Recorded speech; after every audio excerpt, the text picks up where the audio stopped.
Hello! 欢迎来到 Mandarin Slang Guide, MSG, the Chinese learning podcast that tastes great and probably isn't all that bad for you. I'm Josh Ogden Davis, bringing you some words and perspectives that aren't in your textbook.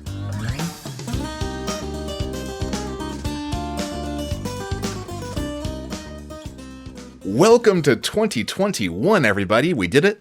We made it. But there is some bad news. I had planned to do 2 different episodes about the hottest words of 2020. And I was going to launch those in December. It was going to be timely. It was going to help you reminisce over the year and really feel like you got the year.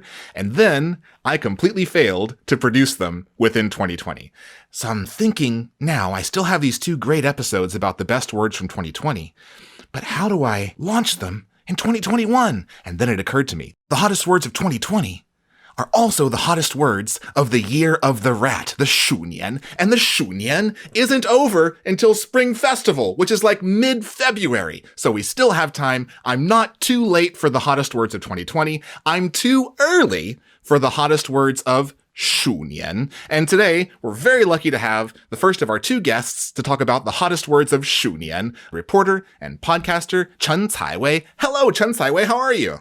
Thanks, Josh. I'm good. I'm super honored to be here. Your podcast is definitely legendary. Huh. Yeah. I'm very flattered to hear that. I never would have expected that. So first of all, can you introduce yourself a little bit? Who are you? What do you do? My name is Chen Caiwei. I'm a freelance journalist and podcaster that's currently based in Beijing, China. I invited you in, I think, early December or something like that. And then after that, you launched your own podcast. What is your new podcast? Yeah. My new podcast is called 定向跳转. And we have an English name. It's called Redirect. I'm going to describe it and you tell me if I got it right. It's in Chinese and it's analyzing online culture and trends from a Gen Z perspective. Did I get that? Yeah. So I'm always an aspiring culture critic. So when I try to do this culture commentary and critique podcast, I'm really like thinking about what's different in my voice and me and my friend's voice. And part of that is that we are young and inexperienced. So I came up with this idea of branding this podcast as observing popular culture and internet trends. And also like intercultural global communication thing from a young Gen Z perspective. People often ask me about podcast listening recommendations in Chinese. And the great gift of early 2021 is that we have a new one on the list, 定向跳转. So check it out. I'll put a link to it in the bottom of the episode. But in your other life, you're also a journalist. What stories have you been writing about lately? What's been fascinating you? Well, I'm self-employed now, so I do freelance writing, journalistic writing for a living. And I used to be a tech reporter, but now I mainly cover culture and tech and the intersection of these areas. So some stories I've been working on lately are about the site Bilibili, both on the tech side of it, also the cultural side of it, how it has become China's youth culture hub, and how there's this clash of subculture and mainstream culture on the site. And that is why I also do a podcast episode on my new podcast, 定向跳转, episode 2 about it. Mm-hmm. Yeah, I'm also doing a very interesting story for Rolling Stone China. Whoa. Yeah, the first issue of their launch in China, and it's about hippie culture in 60s in the US. And it's a very new thing for me to write on because as a journalist, like mostly you write on the current affairs, right? But for this article, a very long one, I write about history, what happened before the classic rock and roll stars in the US. And I kind of like writing that from a contemporary Chinese perspective and kind of like see that in a 2020 lens is really fun. Yeah. I'm not a scholar. I'm not a linguist, but I get the feeling that the way language changes has a lot to do with how the youth reinterpret and invent new words and have their own sort of linguistic space that then permeates out to the rest of the cultural sphere. We here at MSG, we like to be cutting edge. So I'm glad that we've been able to invite you, someone who intentionally looks closely at these very young communities and is able to bring out these words and help us understand them. Well, my pleasure. Yeah. So the reason I thought about inviting you on the show was on Twitter, we had an interaction where you mentioned the word 阴间, and you mentioned that you were writing a piece about some of the words that had become popular in 2020. And if that piece ever gets published, and I hope that it will, I'm sending good vibes, then I look forward to reading what you have to say about them. But let's throw these 4 words out there and then we can go through them one by one. One of them is 打工人. Then we have 内卷. Then 凡尔赛. And then there's 阴间. So these are the 4 we're going to cover. And let's jump right into them. Starting with the first one, 打工人. What is this? Where did it come from? What does it mean? 打工人 is I just started laughing randomly just saying this. The 打工人 is basically working person, anybody who's working. So 打工 means work, and 人 is person, people. So 打工人 is just anyone who's working. And I would say this is arguably the most popular buzzword of 2020. Yeah, there's no one off. It's just the most popular word of 2020 because everybody's saying it. It's so widely applicable. And it basically describes every working adult. Yeah. But like we have words like the workforce or the proletariat, if you will. So what does this connote? Like we know it denotes people who are working, but what's the feel of this word? How do people use it? So to understand why 打工人 is funny or popular, well, you have to know how 打工 is different from 工作, because like I don't think there's an equivalent of 打工 in English. So 打工 means work, but only works when you are not the boss. So 打工 means working for some other people. And everybody that 工作 also 打工 except the boss. So a 打工人 is like someone who is not in control of their working environment. Like they're working because they have to, and that's like a part of their identity. Yeah, so that's the main vibe this word is giving off, which is this helpless, powerless, not in control of their life, exploited condition. It's actually usually used in a self-deprecating way. Just say, I'm such a 打工人. I have no choice, no freedom, no agency over what I do. I'm just a corporate slave that's trapped in my office doing what I'm told to and trying to make a living. So it has that powerless feeling to it. Yeah, that sentence you just said, I'm just a 打工人. How would you say that in Mandarin, in 普通话, if you will? 我只是个打工人罢了。我只是个打工人罢了. So 我 me 只是 only is or is only. I am just a 打工人. And then 罢了. I don't think we've talked about 罢了 on the show. 罢了 just means like, and that's it. Nothing more. Just that. Yeah, I'm nothing more than a 打工人. 我只是个打工人罢了. So when you put it that way, it sounds very similar to 社畜, which is something that we've talked about in a previous episode, which is like corporate cattle, where like your job is to just be herded around by your boss. And you're basically a powerless, helpless, agencyless corporate slave. Exactly. And 打工人 is like the 2020 version of 社畜. It basically means the same thing. Yeah, the same thing. Just it's 2020 version. 社畜 is wait, out. Not 2020 version. 鼠年 version. Remember, we're too late for 2020. Not too late for 鼠年. 鼠年 version, exactly. It's not outdated yet. Still in fashion. Definitely still trendy. The fashionable nihilism. Yeah. And when you think about how you use 打工人, it's actually more nuanced than that. You don't like say, I'm just a 社畜 or 打工人 in a way that you are feeling bad for yourself. So the word, I think it came from a 快手 creator. So 快手 is like TikTok. But another TikTok. Yeah. It's a short video and social media app where a creator create the word 打工人. And since the word has been created, a ton of video and other content about it has been created on Douyin and 快手 and also Bilibili. There's just so many funny videos about how 打工人 are using this identity in a self-deprecating way to encourage each other in a sarcastic, ironic way.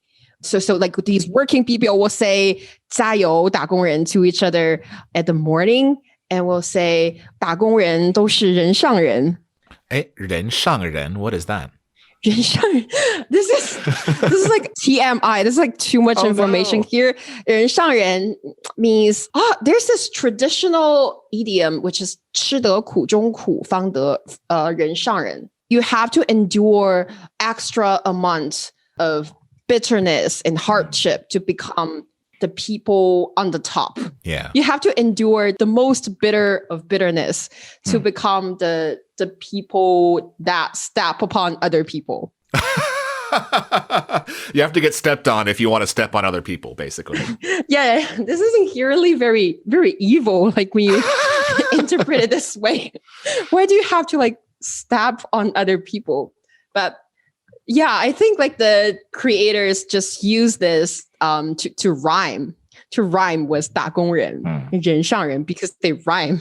So there's a lot of jokes and funny bits, memes being created on social media and also Bilibili, where people say 打工 is actually cool and fine. We have to be full of positive energy to go through the day because if we 打工, at least we can survive. And if we do not 打工, we die. So you can see from the popularity of this word that the working people are not doing well. And using this word to encourage each other is their way of like trying their best to stay positive.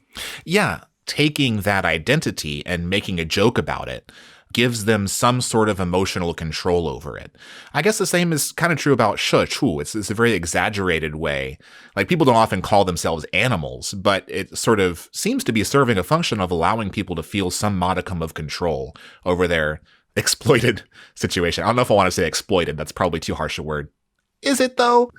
But anyway, over their very hard life. Yeah. This is well said. So I also want to like touch on the 什么什么人, like something 人. Yeah, so this is 打工人. Yeah, this is a structure in and of itself. Yeah. It's a structure. When you say something 人, is more of a way of like identify yourself with that group.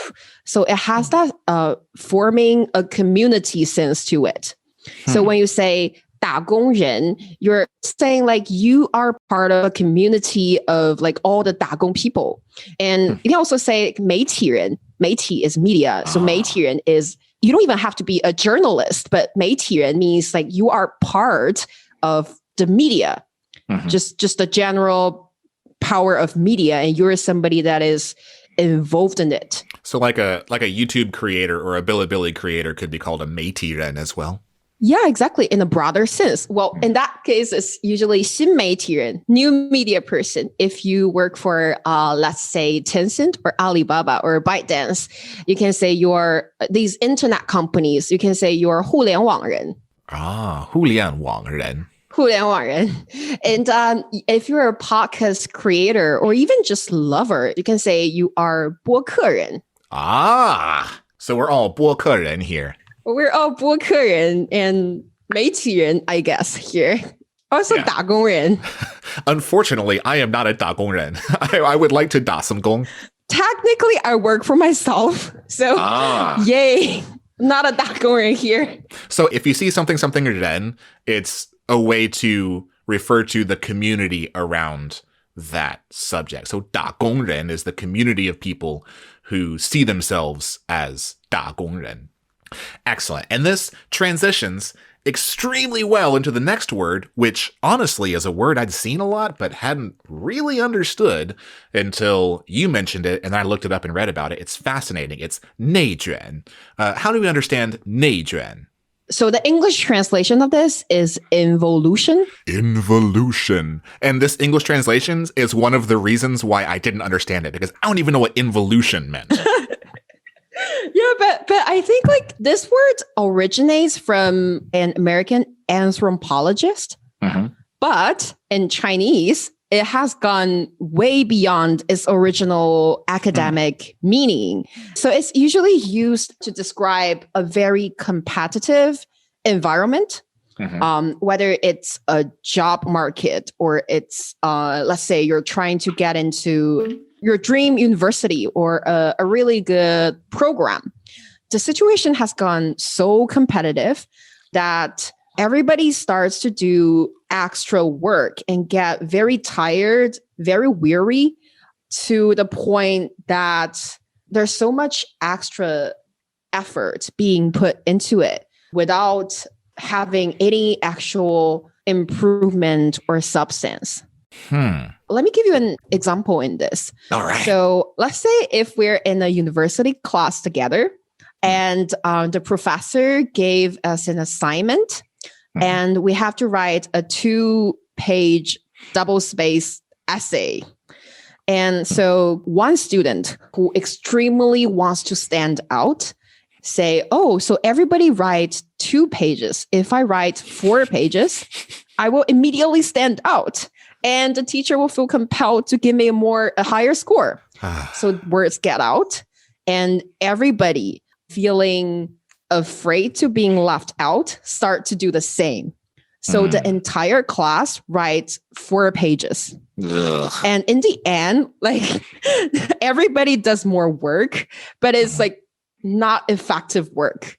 Yeah, it's like this competitive nature creates more useless work for everyone. Exactly. And 内卷, like when you look at the word, it kind of means like 内 means like inward, right? So the word like kind of has that feeling of like something has turned in upon itself. Oh, now it finally makes sense to me. I never understood what this meant. So 卷 is to curl or to roll up. So it's like this thing has expanded as far as it can, and now it's still increasing in volume or area, but it's just curling in on itself uselessly.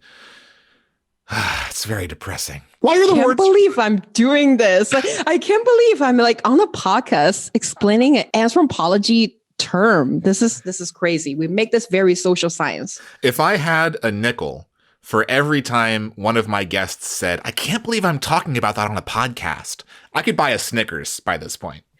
That's the magic of MSG. So how would you use this in a sentence? Where does this word appear? So I would talk about this in the media sense and the everyday sense. So since 内卷, the word had appeared, it has immediately become a media darling. So instantly, every publication is using 内卷 to explain, oh, what's wrong with China's 高考 system? What's wrong with China's education system? What is wrong with Chinese society? What is wrong with the job market?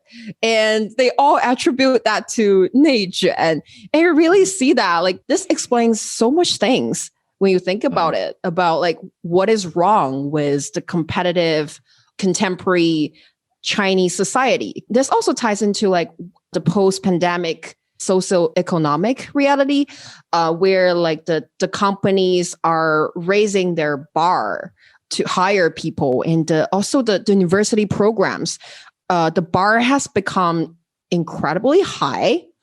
Everybody's so weary and tired just from the effort and the hard work they have put into pursuing that, but they don't feel like they have gained anything or like learned anything of substance from that. So yeah, that's like the media sense of using that to explain and describe the socioeconomic reality. But in an everyday sense, there's actually a new verb that's introduced from this word, which is 卷. 卷 means to compete in a 内卷 way. Wait, it is a verb and adjective at the same time. So many Chinese words are. And English words too, but Chinese, I think, has thinner walls between these parts of speech.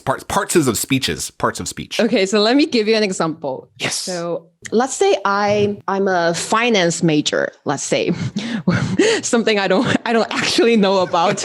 But let's say if I'm applying for a job in finance, a finance analyst, and I feel like this field is getting hyper competitive, and I need a really good resume to even get an entry level job. I would say, oh, this industry is so 卷. It's very 卷. Yeah, 太卷了. I would say like, let's say if I'm trying to get into a very competitive master's program in Tsinghua, 这个项目太卷了. 这个项目太卷了. So 这个 this 项目 project program, yeah. 太卷了. It's too curled. It's too involuted. I'm not sure anthropologists will agree with that, but anthropologists, turn the podcast off if you haven't already. I'm sure if you're an anthropologist, you've already rage quit the podcast, but we're doing our best. It's involuted. Involuted. Yeah. Well, I actually have, I think in a recent conversation, to say this to one of my friends, 我说我很幸运，新闻行业没有那么卷。我很幸运，新闻行业没有那么卷。Yeah, so that means like the journalism industry. So the industry, the media industry I'm currently working in is not involuted enough. So yeah, because in let's say like art or media, there's more of a diversified voice. It's less competitive in a monotonous way. People are competing against each other in some way, but everybody is still like doing very different things. There's like a lot of ways you can differentiate with other people. And there's this like overall pluralism, at least a little bit going on in the industry. So you don't have to like compete with your standardized task scores or doing very repetitive, boring work to make yourself stand out. So, yeah. Well, that's very lucky. I always assumed that news was pretty Nejuan because of the schedule. It's probably just me because I'm currently self-employed and just writing about these things and doing all these things like my family wouldn't even understand in English. So not a lot of people are doing this. So this is probably like I have find my own path. Yeah. There's another really good example I want to add. Oh. Is that 我卷不过他. 我卷不过他. Yeah, he卷s better than me. Yeah, so let's say we are both applying for a university. We both work really, really hard, but I have 4.0 GPA.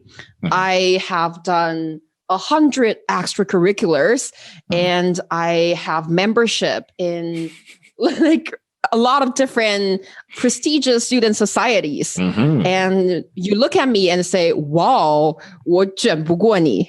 There's no way I can curl over you. I can't curl myself into that tortured shape to stay ahead. 我卷不过他. Yeah. So 我 is me. 卷 is curl, but it's referring to 内卷.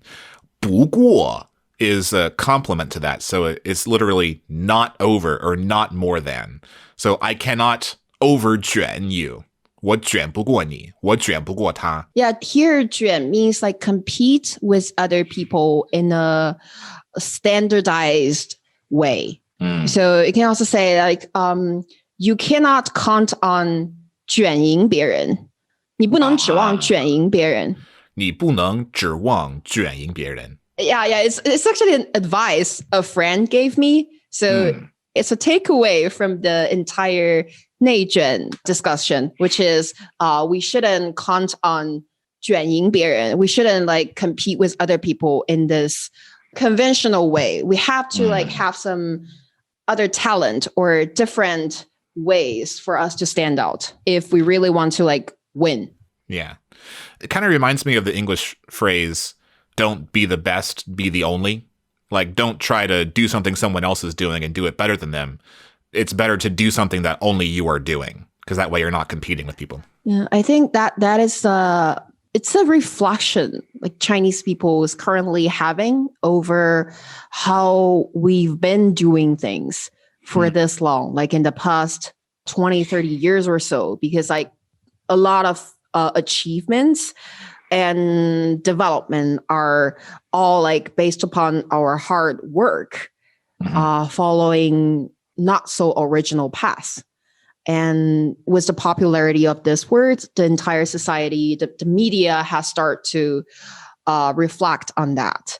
To think about like, maybe it's time for us to come up with a more original, diverse way of like standing out for individuals and for big corporates and the society, the country too. Yeah. So that's 内卷. Now, the next one is one that really threw me for a loop. It's 凡尔赛. And literally that means Versailles, as in that fancy place in France. 凡尔赛. Why is this a word? Why is this trending, as it were? So 凡尔赛, as you say, it means like that fancy palace and the lifestyle it represents in France. But on Chinese internet, a particular way of saying things has been trending as 凡尔赛文学. 凡尔赛文学. Exactly. Versailles literature. It means a fancy, seemingly effortless way somebody brags about their own life. Like, oh, Beijing is so cold today. I nearly died if it's not for the heating system on my Lamborghini. That. It's just like you're trying to brag, to show off in a very annoying way, where like make other people want to punch you in your face. Like we talked about a couple episodes ago, it's very 装逼. Exactly. 凡尔赛文学 is just a more advanced way of 装逼. It's 高级装逼. So 高级 is high level and 装 is posing. So 高级装逼 is 凡尔赛文学. It also like fits into this trend of normal working class people having this discontent towards people who do not work as hard and are very privileged and trying to like present themselves in a show-offy and effortlessly successful snobby way. It just now occurs to me that there might be a resonance between 凡尔赛 and 内卷, in that the reason why people 卷 is to get somewhere. And people who are 凡尔赛 are people who are already there, so to speak, but maybe they didn't have to 卷 to get there. Exactly. So a recent thing that's being discussed on social media is that on Bilibili, there's a 富二代 creator. Let's explain that. 富二代 is rich second generation. So rich babies, basically. Trust fund babies. Yeah. And there's this 富二代女生, this girl whose family is super rich. And she do vlogs on Bilibili. And so she actually did a vlog of visiting her family's construction business. So her family owns a really big like construction business. She visits the workers in their helmets. And so the vlog is called 打工人的生活. Oh no! Yeah, like this is bad. So she go visit the workers and try to see like how miserable 打工人 are living while she's showing off her Chanel bags and Dior shoes and her bank account, which has, I don't know, like 11 digits in it. That's way too many digits. How do you get that many digits? Stop it. No more digits for you. And she don't even work for all of these. She's just the daughter of a rich businessman and do vlogs showing off her luxury clothes and makeup. So that video got a lot of backlash on Chinese social media because like she is an example of 凡尔赛, where she didn't work for all the privileges and tried to like present herself as some like noble aristocrat. Right. Yeah, it's like very insensitive to the 打工人 who are actually suffering and putting a lot of effort just to get through the day. It seems like her using the term 打工人 is an insult in and of itself, because as we talked about a minute ago, this term was popularized by people who call themselves 打工人 as a way to sort of cope or build a community or support each other. And then for someone outside of that to use that term, be like, let's go check out the 打工人, it's might even be appropriation, I guess. Yeah, it's very, very insensitive. You don't call other people 打工人 when you are not part of that class or community. That's why like when People's Daily, when 人民日报 published an article about 加油打工人 and like 打工人 should work hard and we are full of positive energy. We are building for the great country. And this article also got a lot of backlash because like people think it's inappropriate for the state media to say this when they are like the ruling class and they call the working people this. Yeah, so like all these people are working very hard. They're 内卷ing very hard. And the people who are causing them to have to 卷 in the first place are now using these words as if they are all in it together when they're clearly not in it together. There's a little bit of an adversarial relationship between the people who have a lot and the people who are just trying to have enough to get by. Exactly. Yeah. There's this very low-key class struggle between all these words, like when you connect them. I don't know why I didn't think about this till right now. Marie Antoinette is very 凡尔赛. Yeah. So if someone looks like they might at any moment casually say the phrase, unironically, let them eat cake, that person is very 凡尔赛文学. That person is very 凡尔赛. And the speech, the thing he or she said is called 凡尔赛文学. Or like a social media post is made about this kind of like bragging, show-offy behavior. And that post is also 凡尔赛文学. Okay. So can I say like, 他很凡尔赛?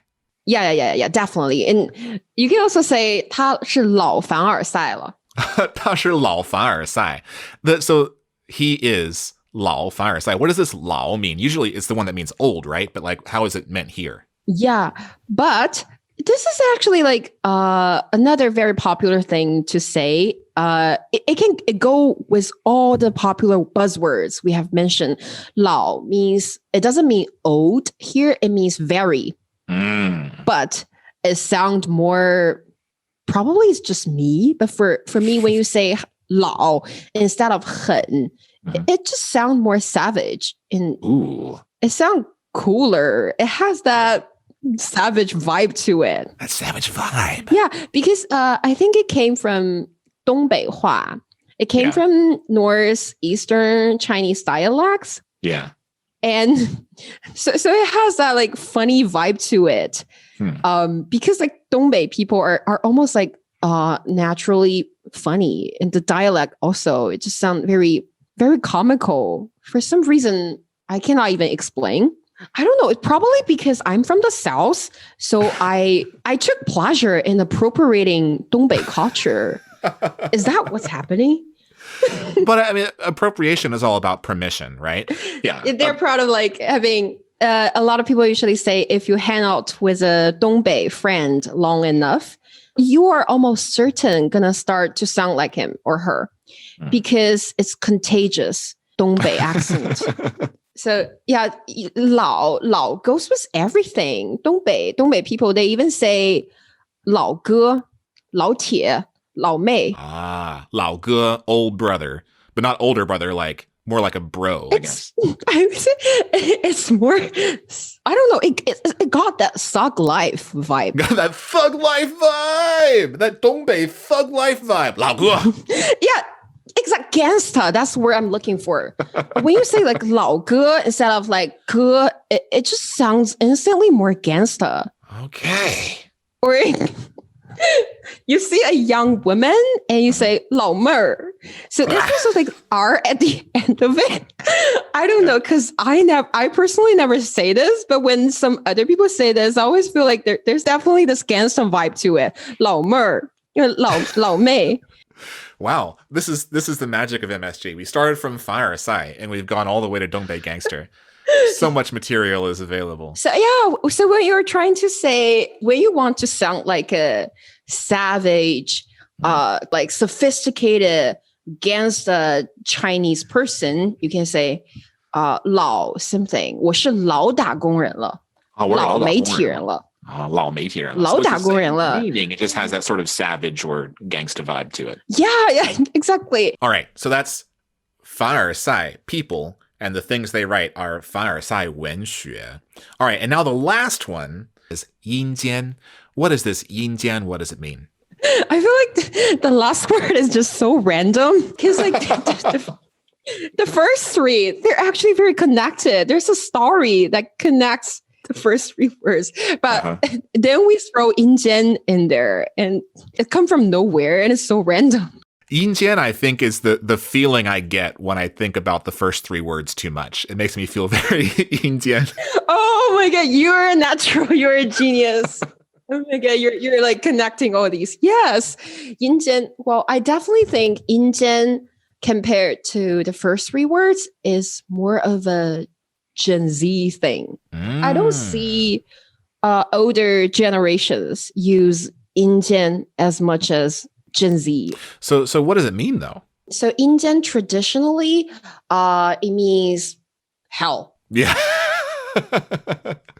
So 阴间, yin here, I'm assuming means dark, and jiān is like for a place or a space. So it's the dark place, maybe? Yes. And well, to understand this, you have to understand the set of concept yin and yang, which I believe originally came from Taoism and is baked into entire Chinese traditional culture.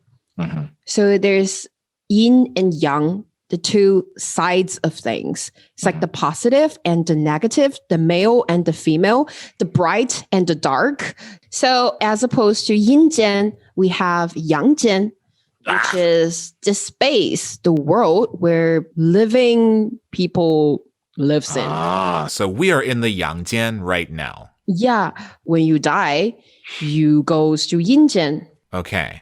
I want to like make a little distinction between the concept of like heaven and hell in Western culture, because like there's supposedly a good place and a bad place. If you're good enough, you go up.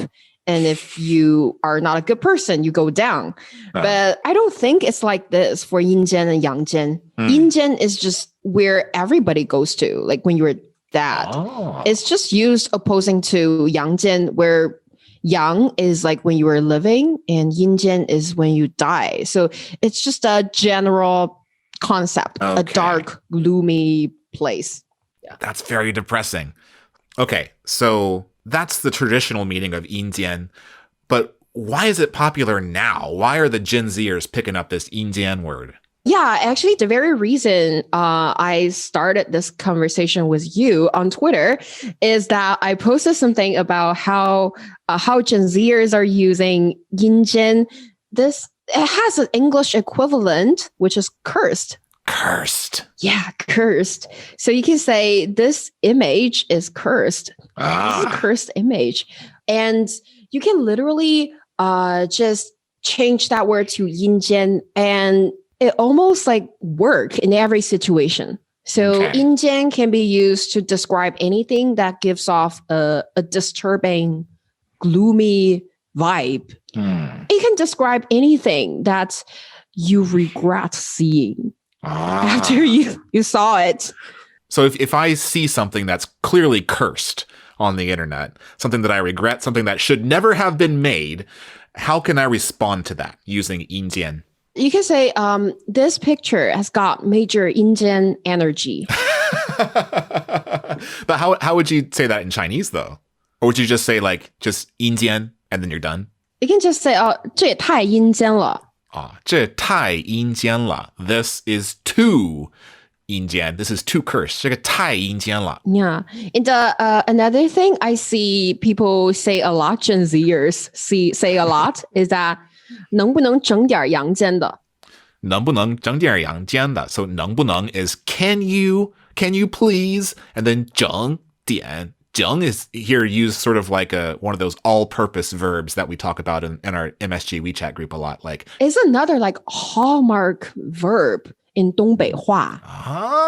It just sounds so savage. Like 整点阳间的. 整点阳间的. So 整 is to do or create or to make or to all-purpose verb. And then 点 is a little bit or some. And then 阳间的. So bright world stuff. Could you please just make something suitable for the living happy world? 能不能整点阳间的? Yeah, exactly. So when you see a particularly disturbing, gloomy Bilibili video that you immediately regret seeing it after you watched it, you can comment to the creator that 能不能整点阳间的? Can you please just make something not so cursed? Yeah, exactly. All right. I guess I'm not cool enough. I haven't seen this floating around. I need to get on Weibo more. I need to get on the Bilibilis more. I need to get on the TikToks more. I feel like this probably is just not a very particularly mainstream thing. It's a really Gen Zer thing. And I use it a lot. Like I'm seeing like too many things I shouldn't be seeing on the internet. My friend has been like saying they want to help me to become a 阳间人. because I'm always up in the midnight writing or doing the work. So they say I'm a 阴间人. That's interesting. It shows the lots of dimensions of this word because here it seems like people are also using it to mean nighttime. Literally the dark time, the dark place. It's very versatile. Yeah. I'm also this very shy person who stays indoors a lot and not working out or getting enough sun as I should have. So yeah, I'm obviously a very 阴间 person here. Yeah, you just use the word 宅, which I think we've talked about before on the podcast. It just means someone who is always inside, doesn't go out. A homebody, if you will. Someone who's very 宅. Yes, exactly. That's me. All right, so that's 阴间, the dark place, or cursed content on the interwebs. Okay, so our 4 words today were 打工人, 内卷, 凡尔赛, and 阴间. Now, I'm going to quiz you, Caiwei, to see if you've been paying attention to the explanations you've been giving. I'm going to give you a quiz and see if you can get 4 of 4 questions correct. I'm ready. Okay. How would we describe the situation in society where everyone is being forced by the system to work too hard and there's no real benefit to it, and everyone just feels like society is curling in on itself and consuming their time and their lives and their individuality? What is that called? That's called 内卷, or I say the society 社会太卷了. 社会太卷了. Society is too involuted. Okay. What if you are the kind of person who never had to 卷 at all? You were born with a Lamborghini in your mouth, which is not how that works, but you've never had to work a day in your life and you have all this money and you just sort of casually show it off. You are very what? 凡尔赛. Yeah, so the thing I say or write that brags about my prestigious life is called 凡尔赛文学. Okay, Fireside Versailles literature. Now, that's actually a bonus answer. So you're going to get a bonus point for that. And I want you to know, for overachieving, you are now partially responsible for 内卷. It's on you. Yeah. I raised the bar for everyone. Now everybody has to work harder just because I did this. That is a very cursed thing to do. Speaking of which, how would you say cursed? 阴间. 阴间. Yeah, we shouldn't all like doing all these things to consume each other, and to avoid getting into that kind of situation, everybody should 整点阳间的. 整点阳间的. You did it again. You got, even while you were saying you shouldn't overachieve, you overachieved again. This 内卷 is inevitable. It's unstoppable. See, I can help it. 我卷不过你. Yeah. All right. Lastly, because I 卷不过你, I cannot involute harder than you can. I will always be someone who is never my own boss, always punching in, punching out every day, struggling to keep myself afloat. And I can refer to myself as a 打工人. 打工人. In this community, we say 加油打工人 to each other. 加油打工人, and we can say that to each other. But if your boss or if a 凡尔赛人 says 加油打工人, then that's probably extremely 阴间. Exactly. All right. Well, thank you so much for taking so much time. I don't know how I'm going to edit this down. We've been talking for almost exactly an hour and a half. But before I jump into editing, just remind us, how can people find you, and specifically, how can they find your podcast? Yes, of course. I personally am active on Twitter, and my Twitter handle is my name and the initial of my last name, Chen. So it's Caiwei C, Caiweic. And what about your podcast, 定向跳转? So my podcast, 定向跳转 Redirect, is pretty much up on everywhere you can get your podcasts. So we're up on Apple Podcasts, Spotify, and if you're using those apps, including Pocket Cast, Castro, and Castbox, I believe we are up there too. We also have an Instagram account. It's called the Redirect Podcast. Yeah, so go follow us there. Yeah. Starting 2021 with major Yangjian energy. Big Yangjian energy. We love to see it. Well, thank you so much for chatting with us, and we'll see you next time. Thank you. Thank you for having me. It's been my pleasure.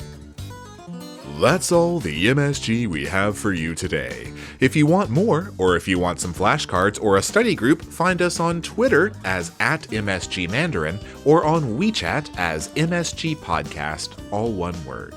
Thanks again to Caiwei for being such a great guest. Be sure to check out her new podcast, 定向跳转 Redirect, anywhere you can get podcasts. A very special thank you this week goes out to Marie Antoinette. Thanks for all the cake. And last but not least, thank you to you, the listener, for listening. I love it when you listen to this podcast. Part 2 of our hottest words of the year of the rat is coming soon, so stay tuned. But for now, 再见, 再会, 再聊. Bye bye.